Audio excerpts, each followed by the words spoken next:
No sertão de Canindé, a Guerra da Japuara marcou um capítulo intenso dos conflitos no campo no estado do Ceará na década de 1970. Entre a resistência e a luta por sobrevivência, essa batalha revela a força dos camponeses e denuncia a situação de opressão que viveram naquele período. Guerra da Japuara. Terra, luta e resistência germinam histórias de homens e mulheres que, mesmo diante das adversidades, se levantaram para lutar por seus direitos.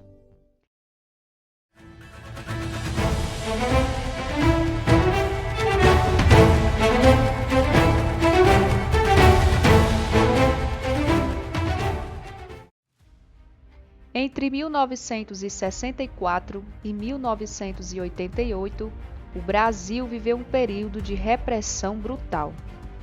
A ditadura civil-militar silenciava qualquer voz dissidente, tanto nas cidades quanto no campo. Mas foi nas vastas extensões de terra do interior que a luta se intensificou. Camponeses e pequenos agricultores enfrentaram a opressão não só do Estado, mas também dos poderosos latifundiários que por gerações controlaram a terra e a vida daqueles que nela trabalhavam.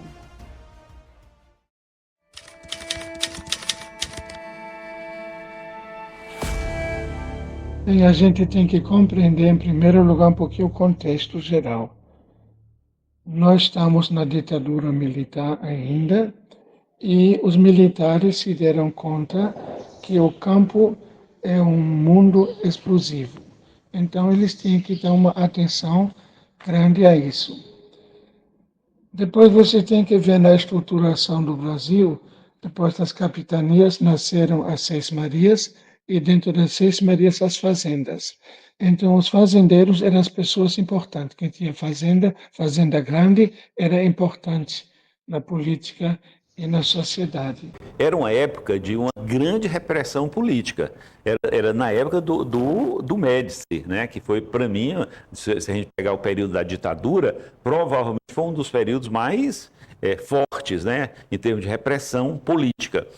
E eles, inclusive, o Garrafa Azul Médici, né, marcava muito assim a questão de um certo controle, principalmente queria acabar com a questão principalmente dos movimentos rurais, que os movimentos rurais tinham sido muito fortes antes de 64, né, que foi a questão do golpe militar em 64. As reuniões sindicais se davam às escondidas, né, embaixo de pé de árvore, né?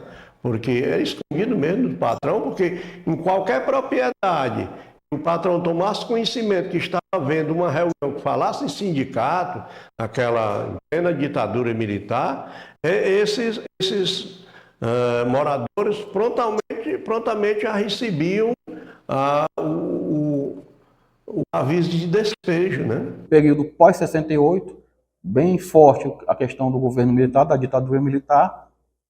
Então, assim, a gente só faz imaginar o que aconteceu ou não aconteceu dentro daquelas matas, como foram tratados aqueles agricultores.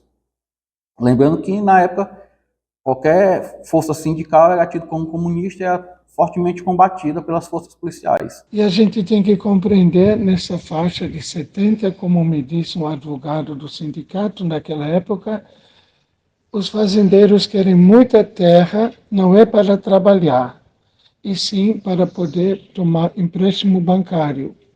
E aí vem a seca e o empréstimo é perdoado. Então, quanto mais terra tem, maior os empréstimos bancários e maior fica a riqueza se acumulando na mão dos fazendeiros.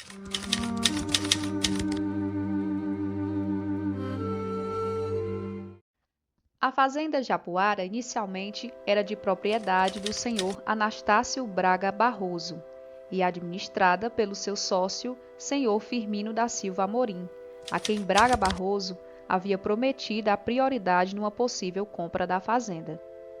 Quando Braga Barroso faleceu, Amorim procurou a filha dele, Hebe Braga Barroso, e expressou sua intenção de comprar a fazenda.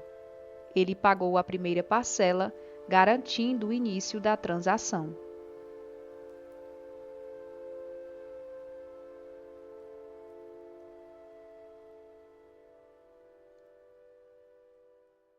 Então, antes do acontecimento, vamos falar da década de 60, de 64. Todos nós morávamos aqui, na época o proprietário era Braga Barroso, certo? Braga Barroso de Fortaleza. Então nós morávamos todos aqui trabalhando na agricultura, plantava onde queria, fazia a casa onde gostava de fazer, né? E apenas só tinha uma cobrança de uma renda de 30%. Isso durante a década de 60. No entanto, a situação tomou um rumo inesperado. Hebe Braga, filha de Braga Barroso, diante de uma oferta mais lucrativa, quebrou o acordo com Amorim e vendeu a fazenda a César Campos, conhecido comerciante em Canidé, recebendo o valor à vista. Firmino Amorim contesta a venda e inicia-se assim uma longa batalha judicial.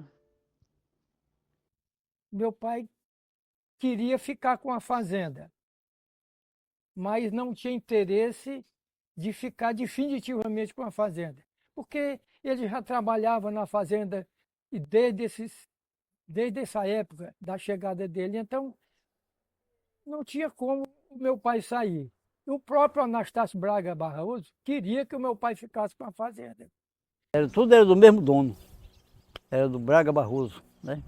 Que isso aqui foi vendido escondido. A dona Ebres, filha do Braga Barroso, foi quem vendia escondido do Amorim. Que o final do Amorim é quem estava para comprar isso aqui. Mas o César Campos tinha mais poder, tinha mais, né? O final do Amorim só dava 35 mil contos de réis. E o César disse, eu dou 40. Foi vendido por 40 contos aqui. Não sei nem dizer o que. Se era réis, o que era naquela época.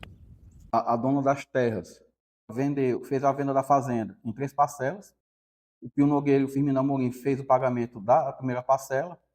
Só que nesse intervalo entre a primeira e a segunda parcela, houve a venda por César Campos e fez o pagamento total das terras, né? E ficou essa briga judicial de quem realmente era o dono das terras. Diante da demora da justiça, Firmino Amorim deixa a fazenda, passando a responsabilidade para seu cunhado, Francisco Nogueira Barros, o Pio Nogueira. O novo proprietário, César Campos, passou então a exigir uma nova renda dos camponeses que ali produziam, gerando uma quebra de acordo inicial entre proprietário e moradores. Na década de 70, ele vendeu a fazenda para o Júlio César Campos, que era o milionário de Canindé, né? Certo? Então nós pagávamos uma renda de 30%, mas quando o César comprou a fazenda, aí estipulou para todos os agricultores que quem quisesse ficar na terra tinha que pagar 50% de tudo que produzisse na terra. Podia ser uma cabaça, podia ser uma melancia, tinha que dar uma banda para ele. Então nós estranhamos, né? Porque se nós pagávamos 30%, né? Eu sei que já estavam dando uma renda, né, absurda, e mais dar 50% de tudo que produzisse, né? Naquela época, o fazendeiro ele enricava a custa dos pobres, dessa questão da renda, do algodão, não era? Enricava com gado, fazendeiro, a custa dos nossos pinhaços. Falar do conflito, né, que ocorreu, contado por alguém que era do lado dos patrões, né? E também contado por aqueles que, trabalhadores, em sua maioria, agricultores que eram já sofriam a pressão dos patrões, né? A chamada meia, que era obrigada a pagar a meia do algodão, e que tinham os 3 dias de sujeição por semana, né? E foi isso que a gente tomou conhecimento que originou, né, o conflito. Então esse novo proprietário da terra começou a criar regras, a questão, por exemplo, de proibição de levar pequenos animais para beber água, eles mesmo que pescavam no açude, e então começou a haver algumas proibições e eles se rebelaram, né, e começou, de certa forma, um contra a essa regra do novo proprietário. A crescente divisão entre os fazendeiros e os camponeses evidenciava as desigualdades profundas que existiam na Japuara.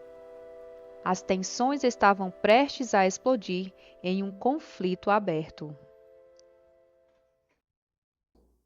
Pós virada, né, virada de ano, no dia 2 de janeiro, ele contratar vários, a gente chama aqui em Canindé de carreteiros, né, as pessoas que fazem a descarga de caminhões de gêneros alimentícios.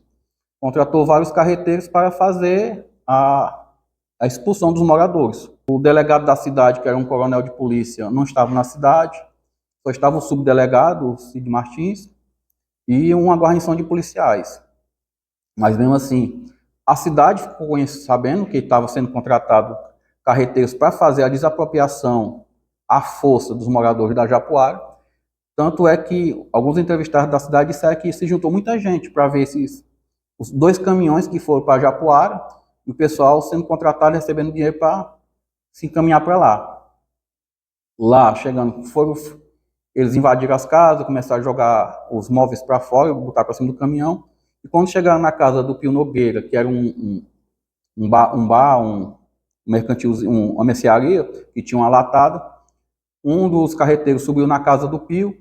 Nessa briga, o Pio Nogueira deu um tiro de espingarda de dentro da sua casa para o telhado, que acabou alvejando o Joaquim Piau, que morreu no local. O que aconteceu?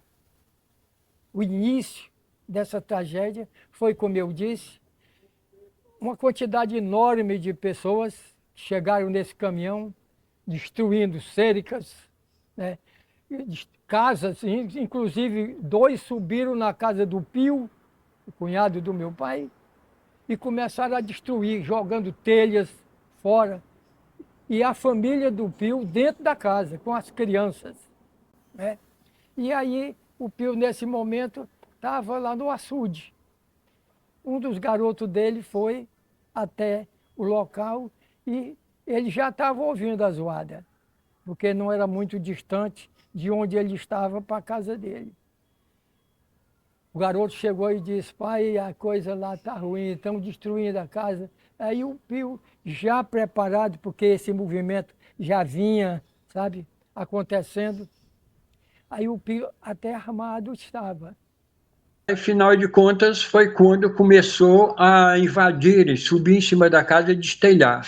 Aí o velho Pio começou a insistir para ele, pedir para voltar, para descer, e aí o velhinho pediu: pessoal, nós estamos errados, vamos sair, porque estamos ganhando uma mixaria de uma diária. A diária parece que era R$3, e eles estavam ganhando R$10, né, pelo César Campos. Pegou a arma e foi em casa. Chegou em casa, se deparou com aquela situação. E era muita gente, muita gente. Aí aconteceu o primeiro caso. Ele teve que atirar no camarada que estava na casa dele destruindo as telhas, né? Quando aconteceu isso, aí eles se apavoraram com o estampido da arma e correram para o caminhão e foram embora. Lá já mataram foi gente. Estão matando gente lá. Já mataram um, era o Joaquim Piau, o mais vantajoso, que era o chefe deles lá, né? Subiu logo para destelhar a casa, foi o que morreu primeiro, né? O primeiro que subiu para derrubar a casa desceu morto. Aí correram um bocado de gente, aí depois veio a força, veio o chefão daí, era o manda-chuva daí, né? Veio com seus policiais, chegou aí com a metralhadora, o cabo. A minha foicinha mesmo tomou da minha mão, eu não deu tempo de segurar, ele tomou. Eles sabiam que, naturalmente, quando esse pessoal chegasse lá no Canindé, iam tomar conhecimento do que tinha acontecido, e aí sim, e de fato isso aconteceu. O delegado veio com os seus auxiliares, sargentos, soldados, encontrou, quando chegou, eles no alpendre, debaixo dessa latada, né? E o delegado chega e disse: cadê o Pio, aquele covarde, já fugiu? Essas foram realmente as palavras do delegado, contadas pelo morador que estava lá. Ele foi quem me disse, né? Que ele chegou, ninguém falou. Todo mundo ficou calado. Os carreteiros voltam para o Canindé, chamam a força policial vai prender, porque houve um homicídio, e Com a força policial já concentrada na casa do Pio Nogueira, que hoje é uma casa que ela foi demolida, não existe mais. Prende, não prende, vai se juntando outros agricultores ao redor. Nessa chega o Raimundo 21 com a foice, estava vindo da sua horta e tudo. Um policial foi tentar tomar a foice dele, nesse toma não toma, foi cortado, atiraram no Raimundo, o filho do Raimundo pegou a foice, agrediu o outro policial que chegou, veio a óbito também. Então, nisso morreu, contabilizou a morte do carreteiro, a morte de um policial, a morte do subdelegado também, que foi alvejado no meio dessa confusão. Vários policiais cortados, porque os agricultores se revoltaram com a ação deles contra o Raimundo, conhecido como Raimundo 21. O apelido 21 é porque na família deles era comum ter aquele sexto dedo na mão, né? Então era 21 dedos. E os policiais todos voltaram para Canindé com cortes, bastante machucado. E os agricultores da Japuara, temendo o pior, foram se esconder nas matas. O Nonatinho, o morador que estava logo no começo da chegada, quando o delegado chegou, ficou vizinho a ele. Ele tinha vindo do trabalho com uma foice na mão, com a foice aqui encostada na perna, né? Como ninguém deu resposta, eu acho que o delegado não gostou e chutou a perna do Nonatinho. Por que você não fala? Nesse instante, esse é um princípio de agressão, um dos filhos do Nonatinho estava lá do outro lado. Em volta. Fez assim um gesto de defesa do país, né? Foi nesse instante que se gerou o conflito verdadeiro. Atiraram no filho, esse que fez o movimento, na coxa, um tiro de fuzil. Feriu a coxa, a bala saiu do outro lado e ele caiu com o impacto, né? E aí ninguém de sã consciência pôde descrever esse instante. O Ciro desceu, que era o delegado, um homão alto, mas ele é mais alto que esse cidadão aqui, bem gordão. Aí disse, cadê o bandido Pio? Já correu? Ninguém falou. Ficou todo mundo calado. Vem chegando o pai do Valdemar, que era o Nonatinho. Um velho embaixo, desse tamanho. Bem baixinho ele, com a foice na mão. Aí ele... Você, por aqui com a foice na mão, velho. Os outros estavam armados também, mas com as foices, outros com pau. Mas ficaram com eles colados de trás dele, não deu nem para eles perceber, né? Aí ele disse, você com essa foice nas mãos por aqui, velho, pegou me dê foice. Tomou a foice da mão do velho, tacou nas canelas dele assim, que ele ficou se valendo com a pancada, né? Aí ele disse, o Cídio ficou com a foice na mão. Nesse momento ele solta. Na hora que ele soltou, ele puxou pelo revólver para tirar no velho, né? Aí o velho, macho, você vê como é que é as coisas, né? O velho era um cara manso, era uma pessoa que não brigava com ninguém. Aí ele pensar aquilo ali imediatamente, que ele ia atirar era nele, né? Aí ele pegou a foicinha e ergou-se na ponta do pé, passou a foice no meio da cabeça dele, mas pegou no meio. Caiu uma banda para um lado e uma banda para o outro, aí caiu no chão. Aí pronto, aí a polícia começou a atirar. Atirava num, atirava no outro, atirava para rir, para fazer medo do povo, né? E eu estava bem pertinho, ouvindo o negócio tudinho. Eu e o Plauto. O Plauto era filho do Pio Nogueira, era o rapaz que tinha, era esse daí. A polícia ficou sem saber o que fazer, porque o mais forte era o delegado, já tinham matado, né? Aí eles acharam que correr era melhor. Raimundo Nonato Paes, o Nonatinho 21, entrou para o Memorial de Mortos e Desaparecidos. pois, diante das investigações realizadas, conclui-se que Raimundo Nonato Paes morreu em decorrência de ação perpetrada por agentes do Estado brasileiro, em contexto de sistemáticas violações de direitos humanos promovidas pela ditadura militar implantada no país a partir de abril de 1964. E aí morre o delegado, morreu o Nonatinho, morreu um dos auxiliares do delegado, o próprio delegado, né? E os outros foram embora. Aí na hora lá virou uma fumaça preta lá no meio da confusão. Os policiais foi desarmado logo tudo, era 6, foi todos 6 desarmados, viu? Foi na hora, a metralhadora foi esbagaçada, quando o cabo quis mexer, o cara barcou a foice. Agora, se tivesse mais gente, talvez tivesse morrido mais gente, né? Foi o ponto, né, de maior ruptura foi esse momento, né, que era essa chegada dos policiais, né, para você ver que é um outro contexto muito interessante também para a gente entender que os policiais, né, que é do Estado, que são do Estado, eles defendiam eram os proprietários de terra, eles não estavam a fim de fazer uma mediação dos conflitos entre proprietários de terra e moradores. Não, eles estavam ali defendendo o proprietário de terra. O confronto resultou na morte do delegado Cídio Martins, do soldado de polícia Jorge Paulo de Freitas, do carreteiro Joaquim Rodrigues, conhecido como Joaquim Piau, e do camponês Raimundo Nonato Paes, o Nonatinho. Aí inicia-se uma nova etapa do episódio. Com esse absurdo, o Pio estava na sala a pedido dos moradores. Ele não tinha fugido, não, ele estava na sala. Ele não participou do movimento. Tudo serenou quando eles foram embora, os que sobraram. O Pio chegou e disse, olha, pessoal, a coisa agora vai mudar.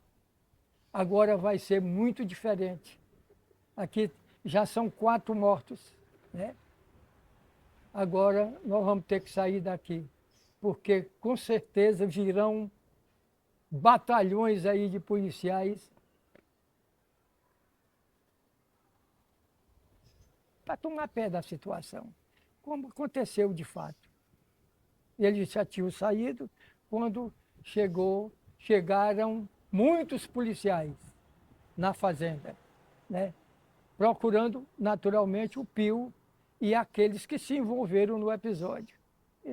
Como eles já tinham ido embora, a polícia ficou vasculhando todas as casas dos moradores da Japuara e dos moradores das fazendas vizinhas, à procura deles, dos moradores.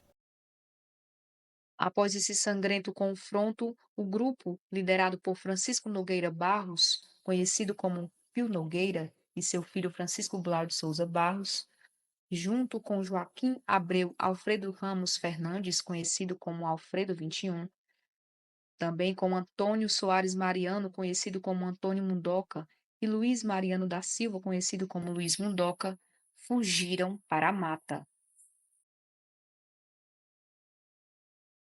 Quando foi 3h30 mais ou menos, aí chegou o aviso que Frei Lucas veio para cá, o compadre Antônio Monteiro, o compadre Mário Neca, saiu todo mundo de casa porque eu que veio de lá para cá para arrombar tudo, é para matar, é para quebrar a porta, é para fazer tudo.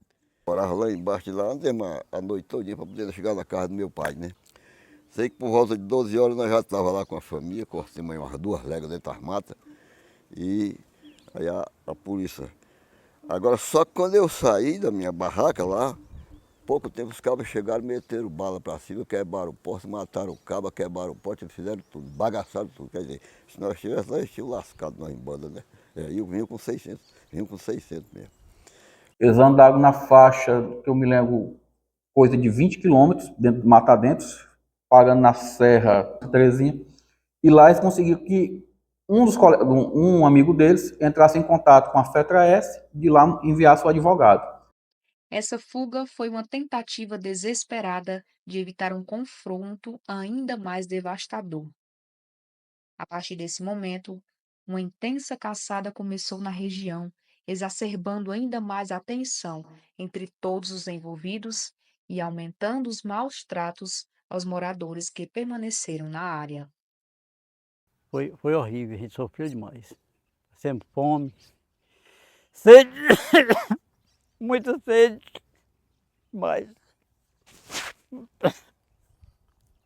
mas tudo tem começo tem fim, né, mas Deus acudiu a gente. Aí chegava lá em casa, chutava as portas para a mãe meia-noite, chamando o nome do meu pai. Mandava minha mãe abrir a porta e dizia que quando pegasse ele, ia matar. Eles queriam que a minha mãe desse conta. Aí entrava dentro de casa, virava tudo. Ficava tudo espatifado dentro de casa. Isso aí eu me lembro muito. Assim, que muitas mães, elas foram massacradas, não estão humilhadas. Como a esposa do finado Pio, ela foi até apanhada pelos policiais. A esposa do finado Valdemar. Minha mãe foi muito judiada pela polícia quando chegaram lá, perguntava pelo Pio e ela não sabia dizer, e judiaram muito com ela, né?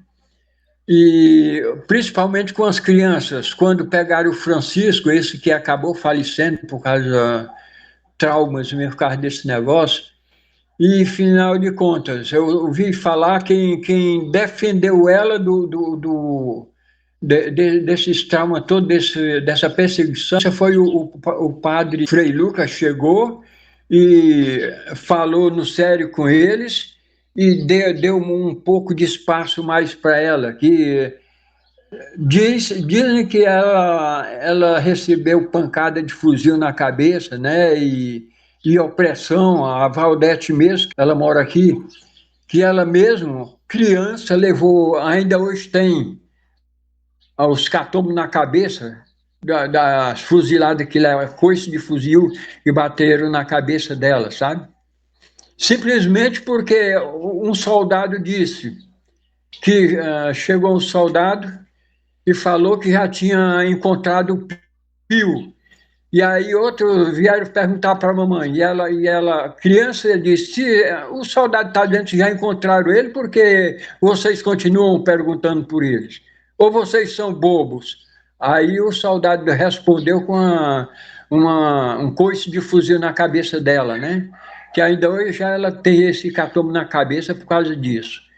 Como é que foi dada a repressão em cima das mulheres? Os maus tratos, as violências que foram dadas a elas, para tentar entregar a localização dos maridos, mesmo sem elas saberem. Na hora que começou o primeiro conflito, aí eles levaram a mulher de resguardo, com 2 dias de resguardo, e 2 meninos gêmeos, né? Recém-nascidos, bem novinhos, levaram lá para casa. Aí foi depois, houve o segundo conflito lá que morreu gente, aí foi, nós passamos a ser corrigidos pela polícia, né? Às horas da noite elas cercaram a casa, era todo dia, toda hora, eles lá querendo que a gente desse conta do pessoal da Japuara que andava escondido, dizendo eles que nós estávamos escondendo o povo e entregava para o padre, entregava não sei para quem e não entregava a eles. Só que é porque a gente deixava uma água em certos pontos para eles pegarem a água lá para ir beber, né? Porque eles queriam que a mãe desse conta do papai, né? O papai tinha fugido já, né? A nossa vivência lá era essa, de ser encontrado e ser metralhado, ou então fuzilado. Porque a gente não tinha planos de nos entregar, porque a conversa lá era que ele estava no rastro de vocês. A gente era como se fosse um bichinho qualquer caçado, sabe? Eles estão no rastro de vocês e onde encontraram vocês? Vocês serão metralhados. E se a metralhadora não alcançar, que o rifle alcançaria. Então, se isso aí já deixava a gente mais, né, pensativo, saber qual era o nosso futuro naquele tempo. Lucas entra na história. Ele, como vigário, era respeitado por todos. Então, ele, de hábito, vai lá para resgatar os feridos. E quando vê debaixo de um desses feridos um revólver, ele pega o revólver e leva e entrega ao juiz. O juiz depois elogiou a atitude de Frei Lucas, porque assim evitou que o conflito se alastrasse e tivesse mais mortes. A gente estava reivindicando os nossos direitos, porque quando eles falaram que ia ser destruído toda a fazenda ali, ia destruído o açude, ia destruir tudo, a gente via que isso dali, a gente saísse dali ia para onde? Morar debaixo de ponte. Aí a gente teria que resistir, era tudo ou nada. E essa nossa resistência fazia com que eles agissem dessa forma, né?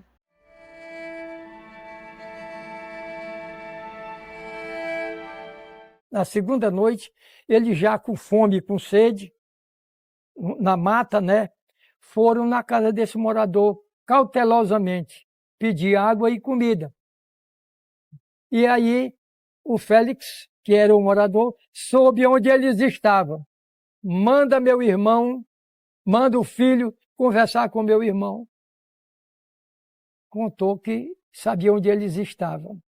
Bom, então, o meu irmão veio embora para Fortaleza, comunicou os advogados, que eram o doutor Lindolfo, advogado do sindicato, e o Ubirajara, nosso advogado, participou, e eles foram buscar esses homens, não pela via comum, mas pelo Quixadá, para evitar encontros casuais, né? E aí trouxeram esses homens na madrugada. O advogado se encontrou com eles e negociou que eles se entregassem. Só que eles não iriam se entregar em Canindé, temendo o pior. Eles deram uma volta pela, que é chamada Rota do Algodão, volta por Quixadá, e foram se entregar em Fortaleza. Foram tratados como presos políticos, né, que não foram para nenhuma delegacia ou nenhum presídio. Eles ficaram detidos dentro do Corpo de Bombeiros. Temiam ser presos pelo que eles iriam dizer. Chegaram, foram lá onde eles estavam, no mato. Quando deixaram, a polícia chegou todinha lá. Uns quis correr. Então, não corre não, corre não. Que é a Federação dos Trabalhadores. Aí, eles se acomodaram ali. Aí ele disse, seu Pio, nós não vamos levar vocês nem por aqui, porque pode eles observar que nós vamos levando vocês, aí a outra polícia até, e mover ação contra nós. Aí nós não queremos que aconteça mais nada não. Aí nós vamos pelo Quixadá. Pelo Quixadá, aí pega aquela outra linha, né, para Fortaleza, eles foram para lá. Chegaram lá, e o Pio dizendo, rapaz, esses homens vão levar nós para a cadeia. Será? Eles se conversando lá dentro, né? Aí quando chegou lá, foram guardados lá no quartel dos bombeiros. Lá veio o secretário de polícia conversar com eles depois, e o chefe do corpo de bombeiros. Muita gente veio lá acudir eles para conversar com eles. Sei, rapaz, que ficaram presos. Ficaram lá. Pio e seus companheiros passaram 28 dias detidos no quartel dos bombeiros em Fortaleza. Graças a um habeas corpus impetrado pelo advogado Dr. Lindolfo e com o apoio da FETRAES, a Federação dos Trabalhadores Rurais, Agricultores e Agricultoras Familiares do Estado do Ceará, foram liberados e retornaram à fazenda, onde aguardaram o julgamento.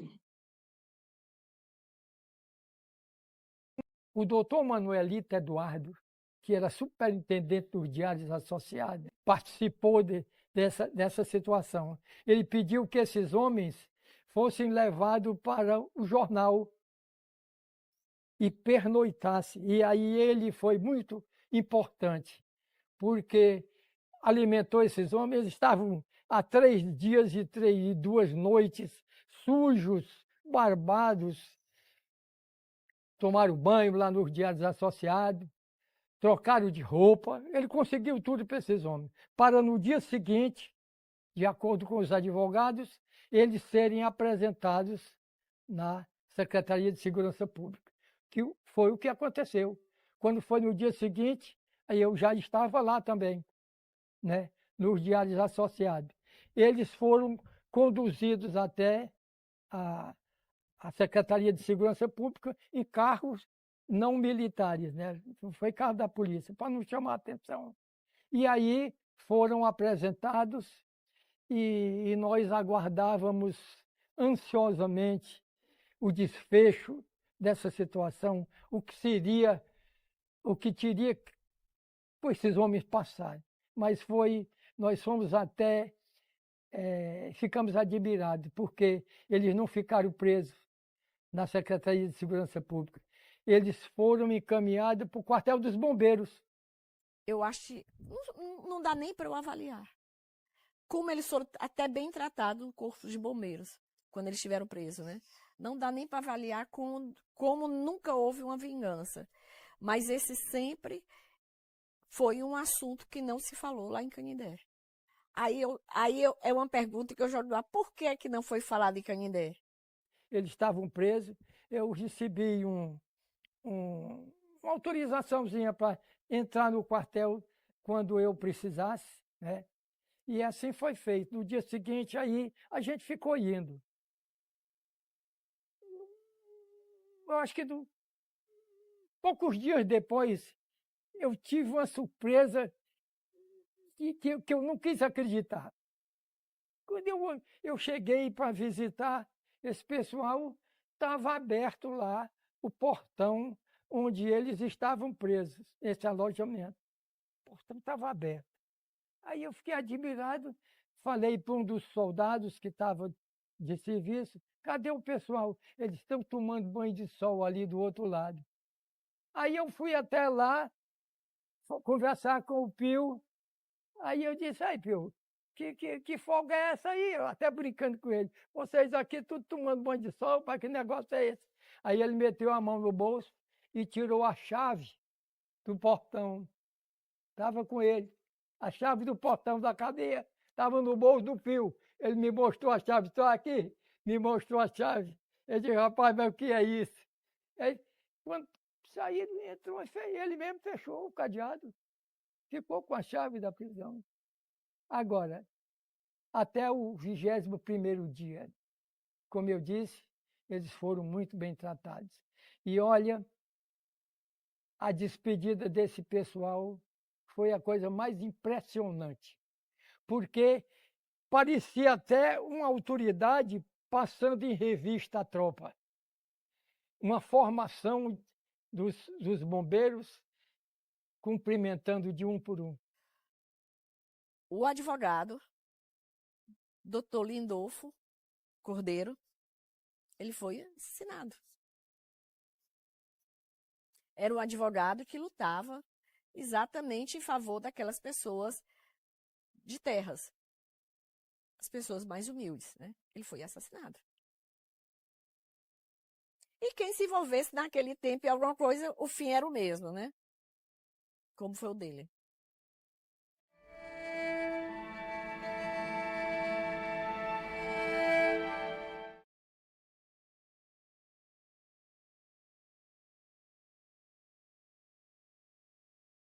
Francisco Nogueira Barros, o Pio Nogueira. Era um homem simples, mas de grande sabedoria adquirida na labuta diária. Manso, mas também aguerrido e determinado. Lutava para defender sua família e seus ideais. Por isso, tornou-se para todos na fazenda o líder da resistência. Ele liderou, lutou e resistiu ao lado de seus companheiros. E mesmo diante de todas as dificuldades, nunca deixou de acreditar que o campo poderia sim ser um lugar de liberdade para todos.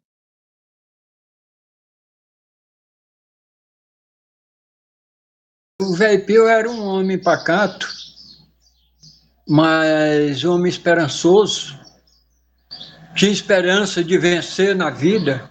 Adoro falar dele porque o seu Pio não foi para a escola, não frequentou escolas, né? Então, bancos escolares, né, como a gente diz. Ele disse que foi um dia, não gostou, Eu não sei nem se ele chegou aí 2 dias, só sei que 1 ou 2 dias no máximo ele ficou na escola. E aí então disse que não queria, não voltava mais para a escola. Mas aí pegou, ele disse que em casa tinha uma irmã dele, que era mais velha do que ele, que sabia ler e escrever, e ela pedia que ele pedia a ela para fazer as letras. Então ele fazia as letras, né? Aí ele repetia, né? Ele fazia uma caligrafia dessas letras, fazia as letras maiúsculas, as letras minúsculas, e aí fazia as sílabas, né? E aí ele mesmo que começou a ler. Cara, dentro da comunidade da Japuara, foi um líder, né? E foi o que realmente tomou a frente. Falando do seu Pio, o seu Pio era uma pessoa muito, mas muito boa, muito generosa. Aquela pessoa calma, que não dá nem para imaginar como alguém poderia agredir uma pessoa daquela. O seu Pio Nogueira, ele usava uma expressão que eu achava muito interessante. Ele dizia, mas aqui foi abandonada. Não foi um projeto do INCRA, eles abandonaram para que a gente morresse de fome. Então, o projeto daqui é igual uma telha emborcada junto a uma biqueira. A gente ficou perdemos o patrão, né? E depois perdemos as condições nossas, porque aí a gente não tinha condições de fazer empréstimo. Então foi muito interessante essa visão que o seu Pio tinha desse momento, assim, de um certo abandono que eles ficaram. Eu era esse tipo de homem, buscava talvez até onde tinha, mas não encontrava o apoio. É igualmente aquele que muito busca o saber, mas não tem acesso ao estudo, né? O Pio era um homem bom, pacato, trabalhador, decente, muito amigo. Ave Maria.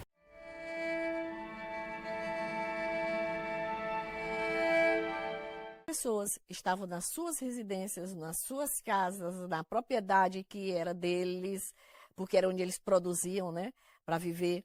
Aquelas pessoas estavam ali e elas que foram ajudadas. Elas foram agredidas e elas que foram ajudadas, né? Que graças a Deus não foram condenadas. Por que não? O delegado, esse infelizmente morreu, sei lá, ou felizmente, eu não sei, não posso também pensar na morte, né? Mas o grande senhor da cidade, o empresário, o grande empresário, esse se deu bem. Isso não muda nada, até hoje continua do mesmo jeito, né?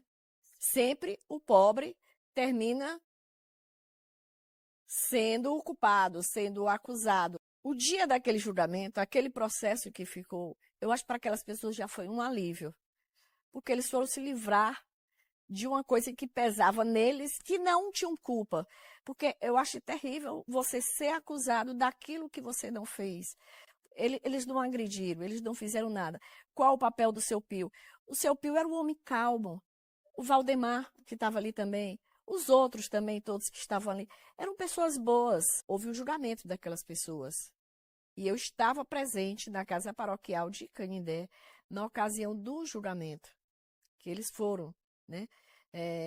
Acompanhei todo o dia todo, até a noite, e graças a Deus todos eles foram absolvidos. De imediato foi um motivo de comemoração. A casa paroquial em Canindé, que era o local onde funcionou, estava cheio de gente. Foi uma comemoração. Foi um dia de alívio para nós, que de alguma forma não somos famílias de sangue do seu Pio e dos demais, mas somos família porque temos nossa origem ali naquela propriedade.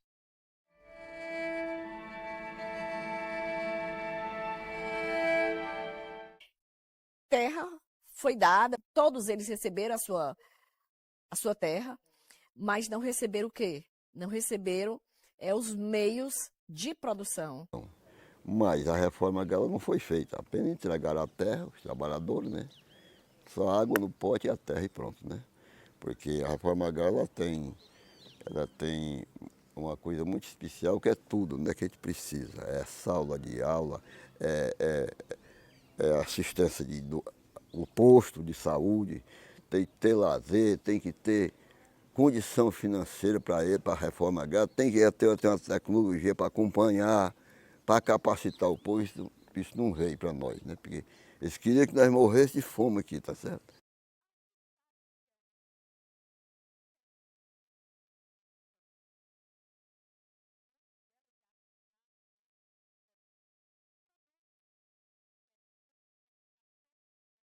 Alguém sabe de que é o movimento sem terra? Aquelas pessoas que procuram terra para produzir? Muitas delas já assentadas hoje, mas que produzem, e produzem. Porque a gente tem no supermercado todos esses produtos orgânicos, todos são dos movimentos sem terra. Mas que valor tem saber da história do movimento sem terra? Quem são eles? Ninguém dá valor. Ninguém dá valor. Mas se contar a história do grande industrial, do grande empresário, aí todo mundo quer saber.